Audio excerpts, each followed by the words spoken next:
Hello ඔයාලට කොහොමද? ඔයාලා හොඳින් ඉන්නවා කියලා මම හිතනවා.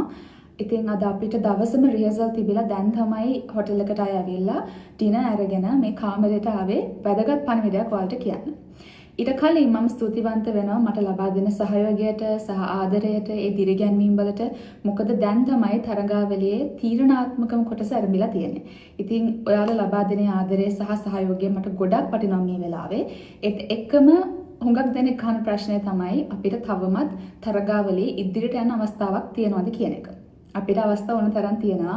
ඒ අවස්ථාව ගන්න කොහොමද? එතනට අපි යන්නේ කොහොමද? ඒකට කොහොමද ඔයාලගේ සහයෝගය අවශ්‍ය වෙන්නේ කියලා කියන්න තමයි මම ආවේ.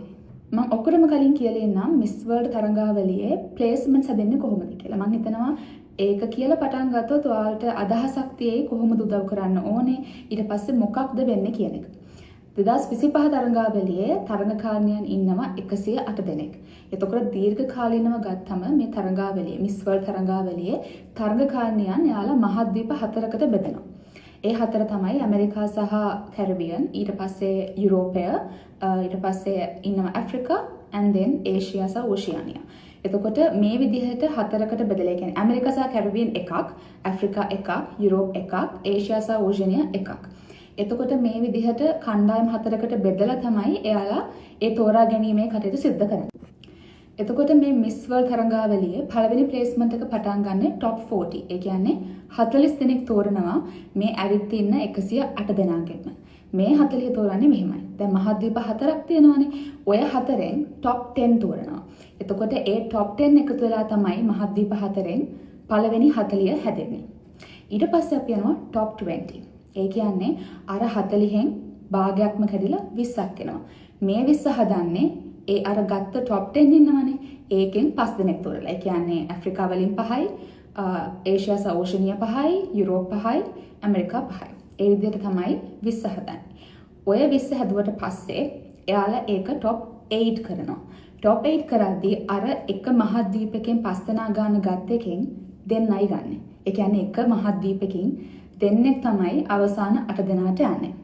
මේ 8 දෙනාත් ආයෙ බෙදනවා 4කට. මේ තමයි ෆයිනල් 4. ඒ කියන්නේ මහද්වීපෙන් එක ගානේ. එතකොට ඇමරිකාවෙන් එක්කෙනයි, යුරෝපයෙන් එක්කෙනයි, අප්‍රිකානු කලාපයෙන් එක්කෙනයි සහ ආසියාවෙන් එක්කෙනයි. මේ 4 දෙනාගේ එයාලා දෙනවා 3 වෙනි ස්ථානය, 2 වෙනි ස්ථානය සහ මිස් වර්ල්ඩ්.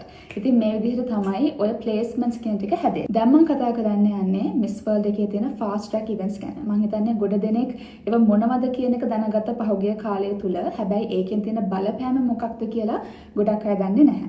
එතකොට මේ ෆාස්ට් ට්‍රැක් ඉවෙන්ට්ස් ටික තමයි Beauty with a Purpose, Sports, Talent, Multimedia Challenge, Head to Head Challenge සහ Top Model. එතකොට මේ විදිහට තමයි මේ ෆාස්ට් ට්‍රැක් ඉවෙන්ට්ස් කීපය හැදිලා තියෙන්නේ. මීට කාලයකට කලින් යාළගේ බීච් බියුටි කියලා ස්විම්සුට් රවුන්ඩ් එකකුත් තිබුණා. හැබැයි 2002 වර්ෂයේ ඉඳලා මම හිතන්නේ ඒක මිස් වර්ල්ඩ් තරඟාවලිය අද වෙනතුරු ඒ ස්විම්සුට් රවුන්ඩ් එක නැහැ. එතකොට මේ ෆාස්ට් ට්‍රැක් ඉවෙන්ට්ස් ටික ගත්තම එයාලා ඒ ෆාස්ට් ට්‍රැක් ඉවෙන්ට් එකේ එක විනර් කෙනෙක් ගන්න තෝරනවා එක කොන්ටිනන්ට් එකකින්. සමහර ඉවෙන්ට්ස් වලට එහෙම කරේ නැහැ. උදාහරණයක් විදිහට ස්පෝර්ට්ස් ගත්තම යාලා කොන්ටිනන්ට් එකකින් එක ගන්න තේරුවේ නැහැ. එතනදී කරේ ඕවරෝල් ඔක්කොටම තරම් කරන්න දීලා 1 2 3 තේරුවා. එතකොට මේකේ විනර් ඉන්නවනේ. මේ විනර්ට අවස්ථාවක් ලැබෙනවා ඔටෝමැටිකලි top 40 යන්න. එයාගේ කොන්ටිනන්ට් එකේ. මම කලින් කිව්වේ එක කොන්ටිනන්ට් එකකින් 10 දෙනෙක් තෝරනවා කියලා.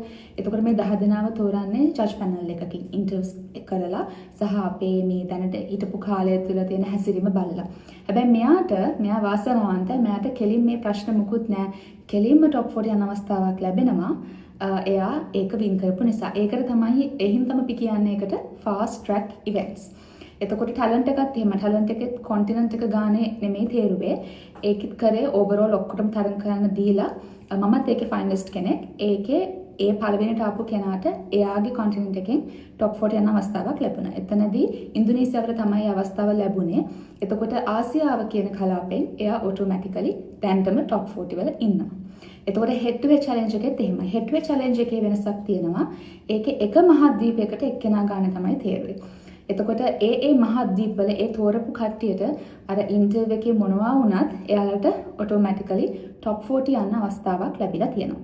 දැන් මේ විදිහට ගියාම ඒ top 40 වලට ඒ අදාළ පිරිස අයින් කරාට පස්සේ තව ඉඩ තියෙනවානේ. උදාහරණයක් විදිහට මගේ ආසියාව මගේ මහද්වීපය ආසියාවනේ. ඒක ගත්තම දැනට top 40 ඉන්නවා 3 දෙනෙක්. එක්කෙනෙක් තමයි ඉන්දුනීසියාව. මොකද එයා talent සහ beauty with a purpose ආසියාවෙන් ඒ දෙකම දින්නා.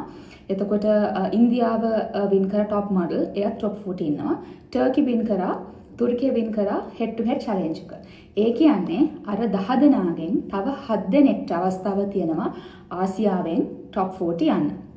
හැබැයි එතකම කියනවා top 40 ගියාට පස්සේ මේ සියල්ල බිඳුවක් බවට පත් වෙනවා. එතකොට අපි කලින් events වල අපි වින් කරාද නැද්ද? ඒ අවස්ථාවේ මොනවද කරේ කියන කදාල නැහැ.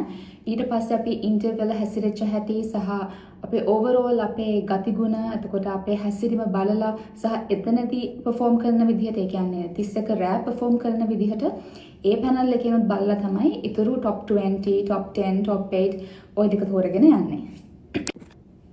මම කියන්නේ දැනට තව එක fast track event එකක් ඉතුරු වෙලා තියෙනවා. මේක win කරොත් ශ්‍රී ලංකාවට යන්න පුළුවන් top 40 අර වගේ automatically. ඒ කියන්නේ මට 31 රෑ වෙනකන් ඒ stage එකේ එතෙන්ට යනකන් ඉන්න ඕනේ නැහැ. මම top 40 ඉන්නවද නැද්ද කියලා දැනගන්න. මම ඒක දිනනවා කියන්නේ මම automatically top 40 යනවා. දැන් මම ඒක කොහොමද කරන්න කියලා කියන්න තමයි ආවේ. දැන් මේ multimedia challenge එකේදී අපිට use කරන්න තියෙනවා Miss World app එක. සහ ඒත් එක්කම Facebook, Instagram මෙන්න මේ දේවලුත් බලපානවා. එතකොට අපි මුලින්ම කතා කරලෙමු app එක ගැන. දැන් app එකේ හැමෝටම තියෙන ප්‍රශ්න තමයි follow කරන්න බෑ. error එකක් එනවා. එහෙම නැත්නම් block වෙනවා. මම ඒක ගැන මේ සංවිධානයත් එක්ක කතා කරාම දැනගන්න ලැබුණේ අර 10000කට ආවට පස්සේ එතනින් එහාට limit එක ඉවරයි. එතනින් එහාට follow කරන්න බෑ. මම හිතන්නේ app එකේ හදලා තියෙන විදිහ වෙන්නේ නැති කියලා මම හිතනවා. හැබැයි කලබල වෙන්න එපා. මොකද මට දැනගන්න මම කතා කරා සංවිධානයට මොකක්ද ඒකට කරන්න පුළුවන්. ඒකෙන් මට ප්‍රශ්නයක් වෙයිද? එතකොට එයාලා කිව්වේ app එකකින් බලලා නෙමෙයි විනව තෝරන්නේ. ඒ කියන්නේ app එකේ leader board එකක් යනවානේ. මේකේ පළවෙනියා වුණා කියලා එයා multimedia winner බවට පත් වෙන්නේ නැහැ. මෙතනදී යාලා බලන්නේ අපි මොනවද තෙලඟනා ප්‍රොමෝට් කරන්න කරලා තියෙන්නේ. එතකොට අපේ රටේ මිනිස්සු කොහොමද මට සහයෝගය දක්වන්නේ? එතකොට මට රටේ මිනිස්සුන්ගෙන් තියෙන හොඳ සහයෝගයක්ද? ඒ කියන්නේ positive attitude එකක් තියනවාද? එතකොට මම රටේ මිනිස්සු මේකට උනන්දු කරලා තියෙනවා. දැන් අවුරුදු ගාණක් අපේ pageant country එකක් විදිහට අපි කිව්වට අපි pageants වලට මිනිස්සු යවලා තිබුණාට අපිට ලොකු සහයෝගයක් කලින් ලැබිලා තිබුණේ නැහැ. හැබැයි අපිට ඒක දැන් දකින්න ලැබෙනවා. ඉතින් මම හරිම සතුටු වෙනවා ඒක ගැන. ඉතින් මම හරි කැමතියි Miss World සංවිධානයටත් ඒක දකින්න ලැබෙන්න තියෙනවා නම් ඒක හරි ලොකු දෙයක් විශේෂයෙන්ම ලංකාව වගේ රටකින්.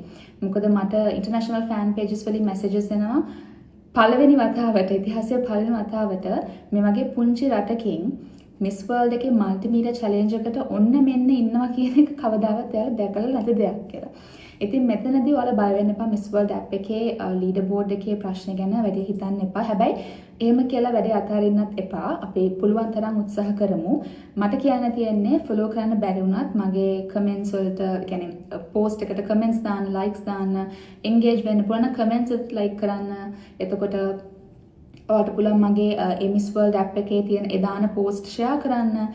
එයාලටත් comment කරන්න පුළුවන්. එතකොට ඉතින් ওই විදිහට කරගෙන ගියොත් මම හිතනවා අපිට යම් කිසි තැනකට එන්න පුළුවන් app එකේ කියලා. ඊට අමතරව Facebook, Instagram දෙකෙත් පුළුවන් තරම් ඔයාලා engage වෙන්න සහ positive comments දෙන්න. ඒ කියන්නේ මම හිතන කලින් මේ ගැන කතා කරලා තියෙනවා. තෙලඟනා, ඉන්දියා කියන්නේ අපිට නුහුරු රටවල් නෙමෙයි. ඇත්තටම දැනටත් මම මෙහෙ ඉද්දි මට හිතෙනවා ගෙදර ඉන්නවා වගේ කියලා. ඉතින් මම හිතන්නේ මේ විදිහට positivity එක promote කරන්න පුළුවන් නම් ලොකු දෙයක්. ඉතින් මම හිතනවා මේ විදිහට ගියොත් ලංකාවට multimedia challenge එක දිනා ගන්න එක එච්චර අමාරු දෙයක් වෙන එකක් නැහැ. සහ මේක සිකුරාදා දවසින් ඉවර වෙනවා. එතකොට ෆිනාල් එකට කලින් දවසේ අපිට ජයග්‍රාහකයා කවුද කියන එකත් දැනගන්න ලැබෙනවා. ඉතින් මම හිතනවා ජයග්‍රාහකයා ශ්‍රී ලංකාව වෙයි කියලා. මම කලින් කිව්වා වගේ මේක අනුදි ගුණසේකර දිනවන්නවත් අනුදි ගුණසේකර multimedia challenge එකේ විනර් කරන්නවත් නෙමෙයි මට ඕනේ ලංකාව විනර් කරන්න. ඉතින් මම ඔයාලගේ සහයෝගය ඉදිරියට බලාපොරොත්තු වෙනවා මේ විදිහටම ලැබෙයි කියලා. බොහොම ස්තුතියි.